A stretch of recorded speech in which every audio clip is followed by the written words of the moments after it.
Hello बच्चों, आज इस वीडियो में मैं आपको वेन डी ग्राफ जनरेटर के बारे में बताऊंगा। और वेन डी ग्राफ जनरेटर जो होता है एक ऐसा डिवाइस है जो कि बहुत हाई पोटेंशियल्स बनाने के काम में आता है। इनफैक्ट कई एप्लीकेशंस में ये आज भी यूज़ किया जाता है जहाँ पे हाई पोटेंशियल डेवलप करने की ज़रूरत पड़ती है। So it is a device which is used to generate very high potentials, और उस पोटेंशियल से आप चाहे चार्ज को एक्सेलरेट कराएं, चाहे आप इलेक्ट्रिकल डिस्चार्ज कराएं, वो एक अलग चीज़ है। तो that would not be counted as the use. तो यूज़ यही है कि हाई पोटेंशियल जनरेट करने के काम में आता है ये डिवाइस। अच्छा, इसका जो वर्किंग प्रिंसिपल है वो ये है कि अगर किसी मेटालिक कंडक्टर के अंदर कोई चार्ज है तो वो चार्ज जो है या तो उसके आउटर मोस्ट सरफेस पे इंड्यूस होके अपीयर करता है, या फिर वो चार्ज अगर कनेक्शन कर दें हम मेटल सरफेस से तो वो बाहर आउटर मोस्ट सरफेस तक फ्लो कर जाता है। ये इसका वर्किंग प्रिंसिपल है कि it works on the fact that charge inside a conductor appears on the outermost surface of the conductor। अब ये आप एक डायग्राम देख रहे हो, वेन डी ग्राफ जनरेटर का डायग्राम है ये। और इसमें क्या है कि ये एक मेटल बॉडी है, ये आप देख सकते हो पूरी, और ये एक ब्रश है, स्प्रे ब्रश होता है, और ये कन्वेयर बेल्ट है। मैं आपको पहले पूरा समझा देता हूँ इसका जो वर्किंग पार्ट्स हैं वो क्या क्या हैं। ठीक है, ये कन्वेयर बेल्ट है, ये पुलीज हैं जो घूम रही हैं, ये प्रेशर टैंक है, इसके अंदर ऑयल भर के रखते हैं, वो अभी मैं आपको बताऊंगा क्यों। और ये जो है ये पार्टिकल एक्सेलरेशन ट्यूब है। मतलब जिस पार्टिकल को मान लो हमें हाई पोटेंशियल से अल्फा पार्टिकल या किसी पार्टिकल को, पॉजिटिव चार्ज पार्टिकल को एक्सेलरेट कराना है तो हम यहाँ पर उसको रखेंगे। ठीक है, और ये टारगेट होगा जहाँ पे वो हिट करेगा। ठीक है, ये ग्राउंडिंग प्लेट होती है और ये टारगेट है ही, मैंने आपको बताया।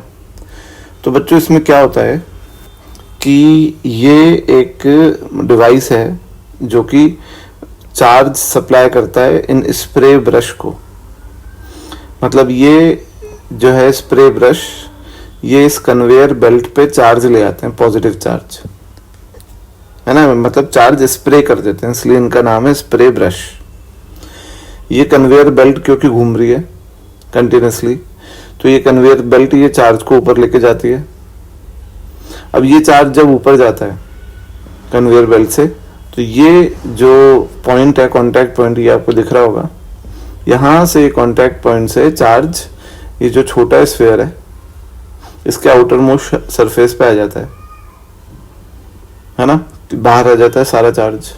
ये कन्वेयर बेल्ट न्यूट्रलाइज हो जाती है और फिर ये वापस आती है, फिर वापस चार्ज को लेती है, फिर वो चार्ज बाहर आ जाता है और फिर ये न्यूट्रलाइज हो जाती है, फिर वापस चार्ज को लेती है। ये प्रोसेस चलता रहता है। अब हम जानते हैं कि जो पोटेंशियल होता है एक स्फीयर का, अगर अपन इसको एक स्फेरिकल सरफेस मान लें, डोम को, तो वो होता है V is equal to KQ/R। तो जितना ज़्यादा चार्ज कन्वेयर बेल्ट लेके जाएगी ऊपर, उतना ज़्यादा पोटेंशियल होगा इसका डोम का, और हाई पोटेंशियल से चार्ज जो है वो एक्सेलरेट होके टारगेट पे हिट करेगा। ठीक है, ये एक्सेलरेशन ट्यूब होगी। और ये वेन डी ग्राफ जनरेटर बन जाता है। रियलिटी में वेन डी ग्राफ जनरेटर आप कभी देखोगे, सर्च करोगे तो आपको दिखेगा दो मेटालिक स्फीयर्स दिखेंगे, छोटे छोटे, एक बड़ा होगा और एक छोटा होगा साइज में।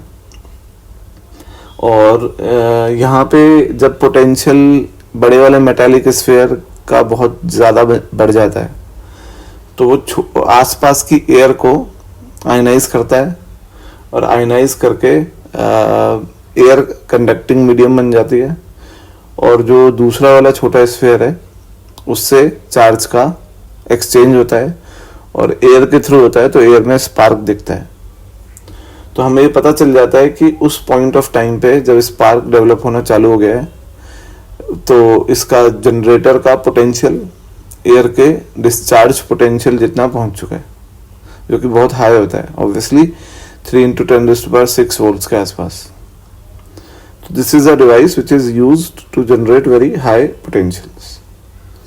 जब कोई भी डिवाइस बोर्ड में आता है तो आपको उसके बारे में बताना होता है कि वो क्या है। सीक्वेंस यही रहता है कि व्हाट इज दैट डिवाइस, या वो किस लिए यूज हो रहा है, उसका वर्किंग प्रिंसिपल क्या है। कंस्ट्रक्शन में सिर्फ डायग्राम बनाना होता है, वेल लेबल्ड, आपको एक्सप्लेन नहीं करना है डायग्राम, और वर्किंग में आपको वर्किंग एक्सप्लेन करनी होती है। और अगर आपको पता है तो एक दो आप उसको प्रैक्टिकल यूजेस लिख सकते हो। ये सीक्वेंस में आपको हर डिवाइस बोर्ड में एक्सप्लेन करना है। ठीक है बच्चों, तो ये था when D graph generator. Thank you.